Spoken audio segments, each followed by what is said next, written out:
constructors in derived class.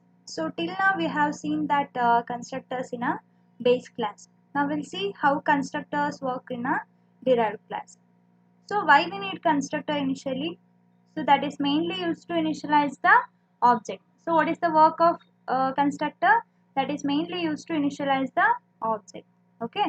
So that if any base class contain a constructor with one or more arguments, then it is mandatory for the derived class to have a constructor and pass the argument to the base class constructor. Okay. So for example, consider class A and class B. Okay. Class A contains the constructor along with one or more arguments, and class B is a derived class of the class A. So that class B must have the constructors in order to pass the arguments to the base class constructor called class A. Okay. So if a base class contain a constructor with one or more parameter or argument, then it is mandatory to have a constructor in order to pass the arguments to the base class. Okay. So base class ಅಲ್ಲಿ constructor ಇದ್ರೆ derived class ಅಲ್ಲೂ ಏನಾಗಬೇಕು constructor ಇರಬೇಕು. Why? Because we need to send some parameters or arguments back to the constructor of the base class. Okay. That is what the reason we have to have a constructor in a derived class. Okay. When both the derived class and base class contain the constructor, the base constructor is executed first and then the constructor in the derived class is executed. Okay. So consider base class and derived class. If both base class and derived class have a constructor within it, then the base class constructor is executed first. Okay. After that, constructor in the derived class is executed. So the base class constructors are called and executed before executing the statements in the body of this derived constructor. So that whatever the data which is present in the base constructor, that will be executed first. After that, the statement of the derived constructor will be executed.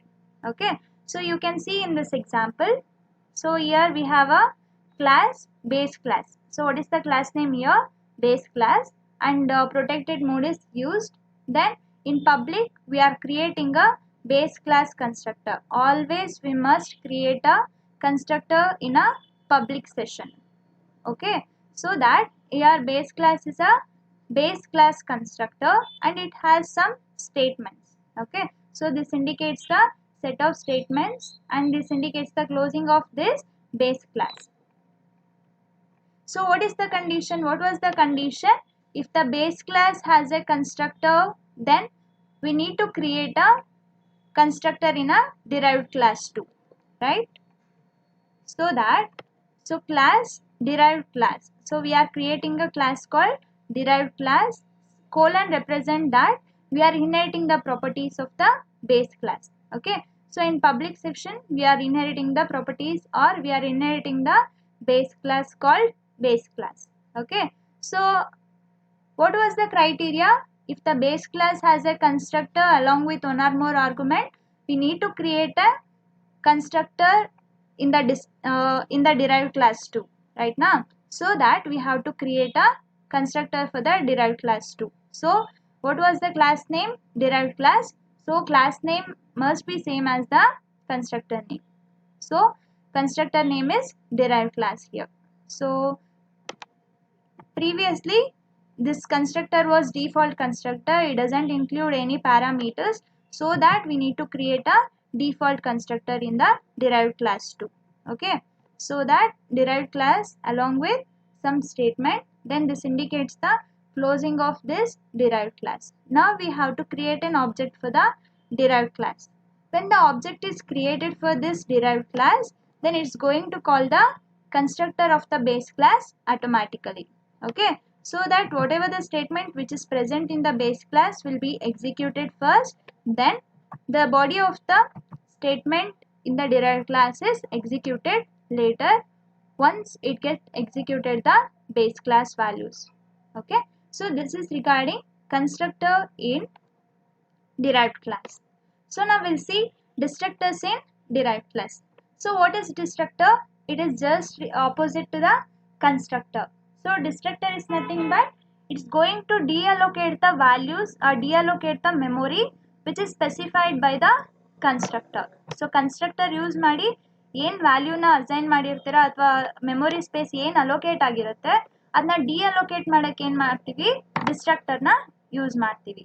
Okay, so if the constructors are called down line from the base to the derived class. How constructors works from top down approach. Okay, so first base ಕ್ಲಾಸಲ್ಲಿ ಏನು content ಇದೆ ಅದು display ಆಗಬೇಕು. Then it's going to display the content of derived class. But destructor is just reverse order of the constructor.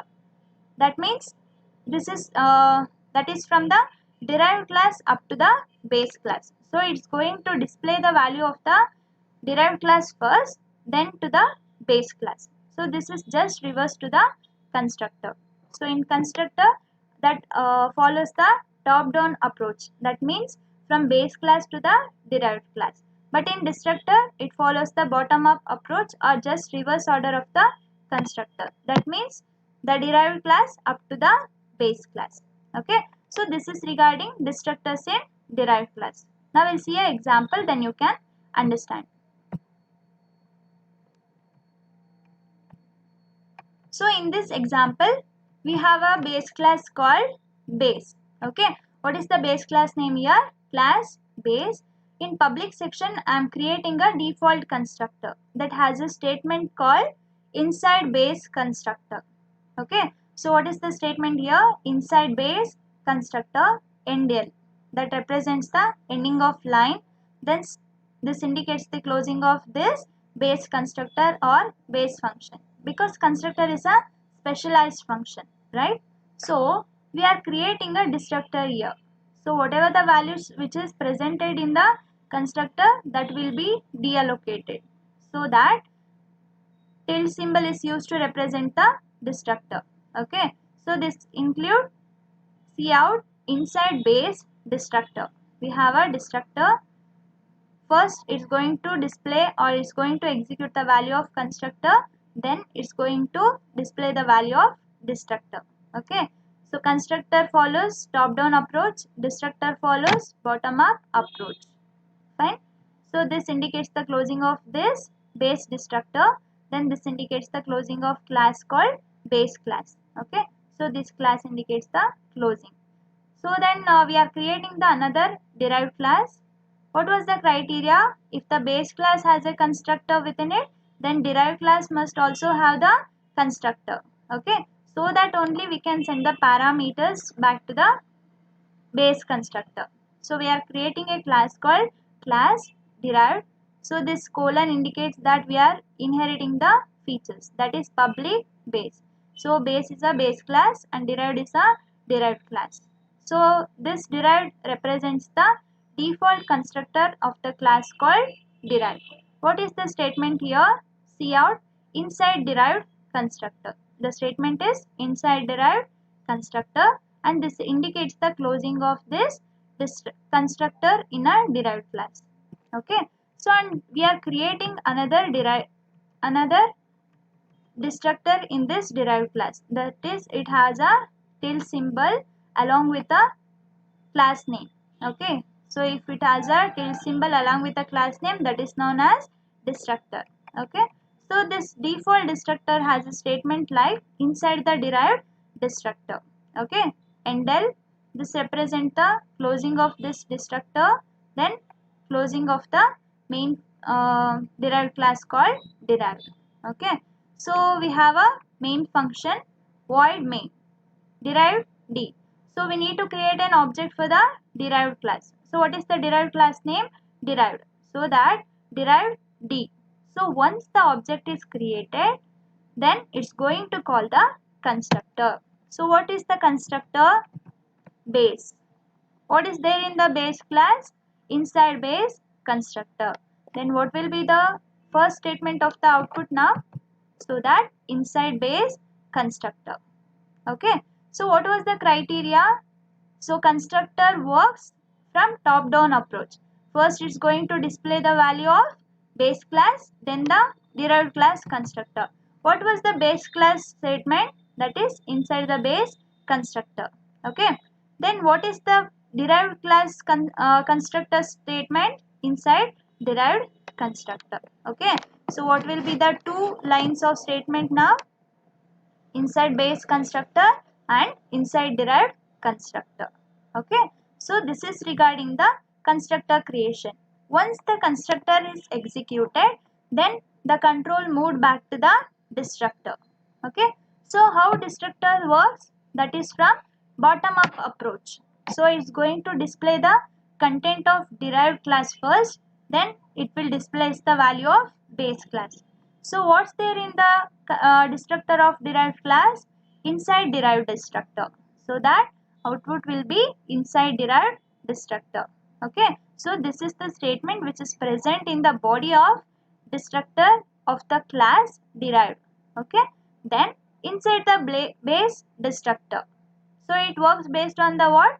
Bottom up approach. So that the first statement will be always of the derived class then to the base class, so that the value is inside derived destructor, after that inside base destructor.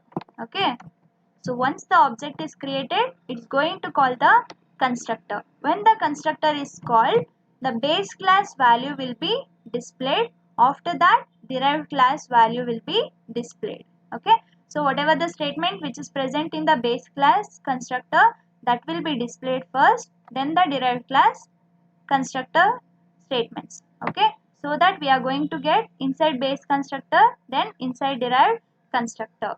Once the constructor is executed, then it's going to call the destructor. Okay, so the destructor works bottom up approach.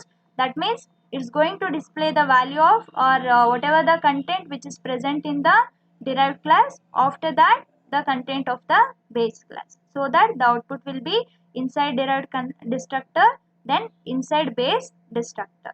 Okay, so this is regarding how constructor or destructor works in a derived class. Okay.